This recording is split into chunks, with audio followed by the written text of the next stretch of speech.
ನಮಸ್ತೆ friends. SSLC exam ಹತ್ರ ಬರ್ತಿದೆ. ವರ್ಷ ಪೂರ್ತಿ ಹಾರ್ಡ್ ವರ್ಕ್ ಮಾಡಿದೀರಾ ಗೊತ್ತು. ಆದ್ರೆ ಪರೀಕ್ಷೆ ಹಾಲ್ನಲ್ಲಿ ಮಾಡೋ ಕೆಲವು ಸಣ್ಣ ತಪ್ಪುಗಳಿಂದ 10-20 ಮಾರ್ಕ್ಸ್ ಕಮ್ಮಿ ಆಗೋ ಚಾನ್ಸ್ ಇರುತ್ತೆ. ಆ ತಪ್ಪುಗಳು ಯಾವುವು? ನಿಮ್ಮ ಪೇಪರ್ ಹೇಗೆ ಪ್ರೆಸೆಂಟ್ ಮಾಡಿದ್ರೆ ಫುಲ್ ಮಾರ್ಕ್ಸ್ ಸಿಗುತ್ತೆ? ಇವತ್ತು ನಾನು ನಿಮಗೆ ಇಂಪಾರ್ಟೆಂಟ್ ಟಿಪ್ಸ್ ಹೇಳ್ತೀನಿ. ಸ್ಕಿಪ್ ಮಾಡದೆ ಕೊನೆವರೆಗೂ ನೋಡಿ. ಫ್ರೆಂಡ್ಸ್, ಮೊದಲನೇ ತಪ್ಪು ಅಂದ್ರೆ ಪ್ರಶ್ನೆ ಪತ್ರಿಕೆ ಸರಿಯಾಗಿ ಓದದೇ ಇರೋದು. ಪ್ರಶ್ನೆಯಲ್ಲಿ ವಿವರಿಸಿ ಎಕ್ಸ್ಪ್ಲೇನ್ ಅಂದಿದ್ದಾರಾ ಅಥವಾ ತಿಳಿಸಿ ಮೆನ್ಷನ್ ಅಂದಿದ್ದಾರಾ ಅಂತ ನೋಡಿ. ಜಸ್ಟ್ ಹೆಸರಿಸಲು ಹೇಳಿದಾಗ ದೊಡ್ಡ ಪ್ಯಾರಾಗ್ರಾಫ್ ಬರೆದು ಟೈಮ್ ವೇಸ್ಟ್ ಮಾಡಬೇಡಿ.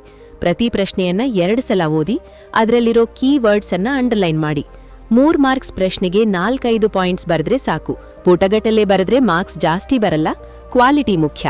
ಎರಡನೇ ವಿಷಯ, ಟೈಮ್ ಮ್ಯಾನೇಜ್ಮೆಂಟ್ ಮಿಸ್ಟೇಕ್. ಮೊದಲು ನಿಮಗೆ ಪಕ್ಕಾ ಗೊತ್ತಿರೋ ಸುಲಭವಾದ ಪ್ರಶ್ನೆಗಳನ್ನು ಅಟೆಂಡ್ ಮಾಡಿ. ಯಾವುದಾದ್ರೂ ಪ್ರಶ್ನೆ ಮರ್ತ್ ಹೋದ್ರೆ ಅಲ್ಲೇ ಕೂತು ಟೆನ್ಷನ್ ಮಾಡ್ಕೋಬೇಡಿ. ಅದನ್ನ ಸ್ಕಿಪ್ ಮಾಡಿ ಮುಂದಕ್ಕೆ ಹೋಗಿ. ಕೊನೆಯಲ್ಲಿ ಟೈಮ್ ಇದ್ದಾಗ ಯೋಚನೆ ಮಾಡಿ ಬರೆಯಿರಿ. ಮುಖ್ಯವಾಗಿ ಸೈನ್ಸ್ ಮತ್ತು ಮ್ಯಾಥ್ಸ್ನಲ್ಲಿ ಡಯಾಗ್ರಾಮ್ ಮತ್ತು ಈಕ್ವೇಷನ್ಸ್ಗೆ ಫುಲ್ ಮಾರ್ಕ್ಸ್ ಇರುತ್ತೆ. ಅದನ್ನ ಮಾತ್ರ ಮಿಸ್ ಮಾಡಲೇಬೇಡಿ. ಎಕ್ಸಾಮ್ ಮುಗಿಯೋಕೆ 10 ನಿಮಿಷ ಮುಂಚೆ ಬರೆಯೋದನ್ನ ನಿಲ್ಲಿಸಿ ಕ್ವೆಶ್ಚನ್ ನಂಬರ್ ಮತ್ತು ಸ್ಪೆಲ್ಲಿಂಗ್ ಮಿಸ್ಟೇಕ್ಸ್ ಚೆಕ್ ಮಾಡೋದನ್ನ ಮರಿಬೇಡಿ. ನಿಮ್ಮ ಮೇಲೆ ನಂಬಿಕೆ ಇಡಿ. ಈ ಸಲ ನೀವು ಸ್ಕೋರ್ ಮಾಡೇ ಮಾಡ್ತೀರಾ. ಗೆಳೆಯರೇ, ಇದೇ ತರಹದ ಈಸಿ ಟಿಪ್ಸ್ ಮತ್ತು ಲೇಟೆಸ್ಟ್ ಎಕ್ಸಾಮ್ ಅಪ್ಡೇಟ್ಸ್ ಮಿಸ್ ಮಾಡದೆ ಪಡಿಬೇಕು ಅಂದ್ರೆ ನಮ್ಮ ಈ ಎಜುಕೇಷನ್ ಹಬ್ ಚಾನೆಲ್ ಅನ್ನ ಇವತ್ತೇ ಸಬ್ಸ್ಕ್ರೈಬ್ ಮಾಡ್ಕೊಳ್ಳಿ. ಈ ವಿಡಿಯೋನ ನಿಮ್ಮೆಲ್ಲ ಫ್ರೆಂಡ್ಸ್ಗೂ ಶೇರ್ ಮಾಡಿ, ಅವರಿಗೂ ಹೆಲ್ಪ್ ಮಾಡಿ. All the best. Thank you.